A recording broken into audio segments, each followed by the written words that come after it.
but Mother always fed them, and that's just the way of life.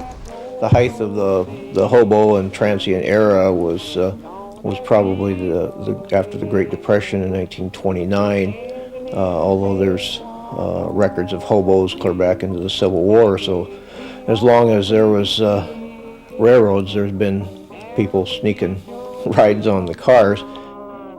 Out on the Everett branch, some guy named Tex was the king of tramps, and whether that was by unanimous vote or self-proclamation, he had carved his name, Tex KT, on one of the boards of the station. But he did leave his mark, and he's a part of the history of the Everett line.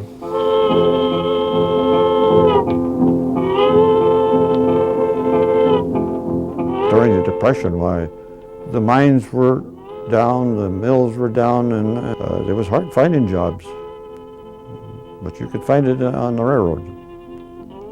Anybody could almost get a job on a section as a section laborer. It was the lowest paid job around, and a gandy dancer is one that keeps up the roadbed, replaces ties and surfaces track and puts in rail and maintenance. Throughout both wars and the intervening Depression, the railroad was the source of payroll. That was very important. This railroad depot was also the place where you went if you needed to come or go from town, or if you needed to send a telegram to find out how someone in the family was, or to inform someone about a wedding or a death in the family. The railroad was pretty much the center of activity. There was no international airport. There was no interstate highway. You depended upon the railroad and the facilities it had to offer for you, not only for your paycheck, but for your communications with your relatives and for contact with the outside world. You know, long enough ago, we used to have a barber up here, old Lucky Jordan. He used to cut hair. He could sell candy bars. He's a postmaster. Of course, after he died, then his wife took over the postmaster job. I used to carry mail for him. I used to get $2 a month for taking the mail from the post office to the depot at night. At that time, $2 was big money. But I could usually work it up. Some of the types of businesses that existed on the Everett line were at Carnation. There was the Grange store, used to ship in feed. There was a sawmill there, the Carmore Mills, which shipped lumber products out of there. In Monroe, you had Wolfkill Feed, and you had the Co-op feed store there. At Snohomish, you had the Seattle Snohomish Mill, used to ship in carloads and carloads of logs from Morton for saw logs for lumber. Wood chips out of Snoqualmie Falls was on the train going to Everett pulp mills. The railroad was the way that anything that had any amount of weight to it or that had to go any great distance got hauled. It didn't get hauled UPS, it didn't get hauled via a highway truck. Right up until about 1960, anything that was hauled in any great amount or any great bulk came by rail, and every industry had a spur track right up to their industry door. And we were basically handling the goods of the entire nation in one form or another. So we were very busy. He's a streamlined expression of the 20th century. She's a hummingbird special, and she'll make delivery. From New Orleans to Cincy, she will glide along the rail with her precious human cargo on that Smoky Mountain Trail. Oh, that hummingbird special is a train to ride. On that hummingbird special, sitting side by side, she'll be coming round the mountain, humming sweet and low, heading down to Louisiana, where I'm longing to go. They used to run the ski trains from Seattle up to Hyatt, took us up to the ski bowl.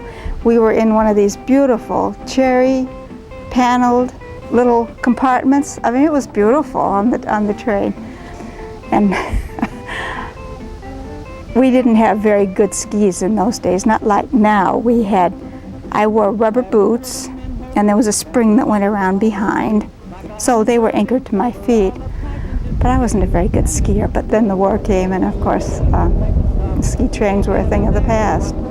During World War I, World War II, tanks and munitions and all of the personnel that were necessary for the conduct of the war were handled by rail. There was troop trains going through Cedar Falls day after day, train loads of tanks, and I don't know what all, coming from Fort Lewis going east.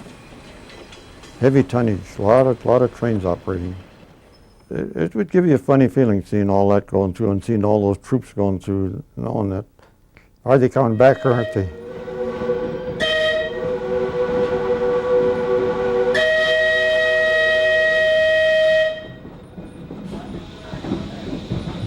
The railroads actually promoted good roads, and the Milwaukee was very industrious into doing that, and about once a year they would celebrate what they called Good Roads Day, where the Milwaukee was furnishing carloads of gravel for free to gravel the roads around the Duval area, and probably all the other communities on the line as well, in the belief that good roads would get the people to the depots to use the services. And what happened is the good roads got the people into their cars and forget about the railroad. And so passenger service dropped and became a very losing proposition, and the passenger trains eventually came off. And the same with freight. As the trucks got bigger and the roads got better, more and more of the merchandise went on to trucks. The decline of the Milwaukee started just after World War II, and it was very, very slow. So you didn't know really what was coming. There was rumors that we were going to fold up, but no one believed it. They didn't want to believe that that it was going to happen to us. It was always going to be someone else and not us, you know, but unfortunately it was the Milwaukee. When we went out of the passenger train business, it didn't seem to be the same. Well, they started cutting down. We didn't get the power to run the trains. We didn't get the men to keep the grade up the track, and actually we got behind on the maintenance. It hurt. We had too many wrecks in the Milwaukee. It cost money. The morale was terrible. The morale was terrible. Because they could almost see the future. We were going down, down. To the high Sierra Mountains came an SP passenger train. The hobos tried to ride her. We got rumors that the railroad was starting to go broke, and some of us got together and we figured out, how can the railroad go broke when they owned all this property? And so in 1978, the employees got together through a lawyer by the name of Fred Simpson, and we started to hold meetings and started to ask questions. I never got an answer from management. They would look into it, or they would try to come up with something. It was always ambiguous.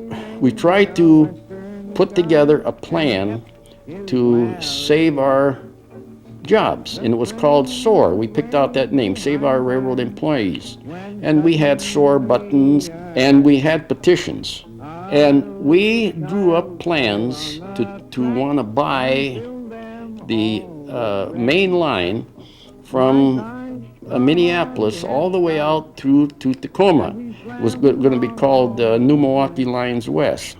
Political part of it was, I wrote letters to Senators Jackson, Magnuson, Senator Backus, to the governors of Washington, Idaho, Montana, and Dakota. And all them people were backing us, except Governor Dixie Lee Ray. She would not back us, stating, she, quote, "We have enough railroads in the Pacific Northwest. We don't need the Milwaukee Railroad. We have the BN and the UP. They can handle it." Dixie Lee Ray's a railroad advisor was a vice president in charge of traffic on the BN, and he pressured her to reject New Milwaukee Lines West. Now that's a conflict of interest right there. It never been. You didn't feel good about it. It was just so sad. At that time you wondered, you were still in denial, I guess. You was wondering, is this really necessary, you know, and what went wrong? Why did we go broke? I really never heard a good explanation of those questions. And see, the Milwaukee was never bankrupt, never broke, because they were starting to sell this property, and they were taking the money, instead of putting in the railroad, they were paying off the stockholders. The management says no, they want to do away with the main line completely so they could sell this high-priced property. So finally, in March, the company says that's it.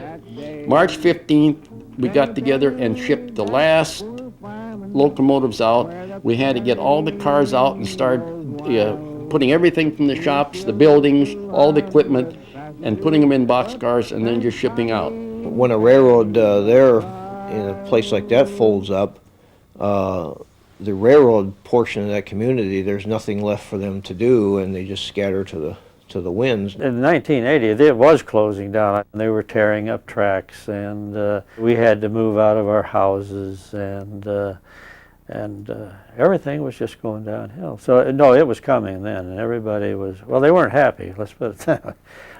Not happy at all. As it turned out, there wasn't going to be a community at Cedar Falls. We were gone. When the railroad did shut down, a lot of people had to find other types of work completely different from railroading, and these were people who had several generations of their family working as railroaders on the Milwaukee, which was common. The Milwaukee was known as a family railroad where sons grew up and went to work in the same crafts as their fathers, and it was tough. Probably the biggest impact of the Milwaukee closing down was the employees that worked for it. And so a lot of people had a reality check when they had to go out into the quote-unquote real world and work for very low wages and no benefits, and it was tough. It was tough to make that adjustment, and a lot of people were hated the jobs that they had. Work that you consider to be menial work compared to what you did on the railroad, go pick apples in Yakima or something to make money, to make ends meet. Security guard up at the Everett Mall, flipping hamburgers. It was tough.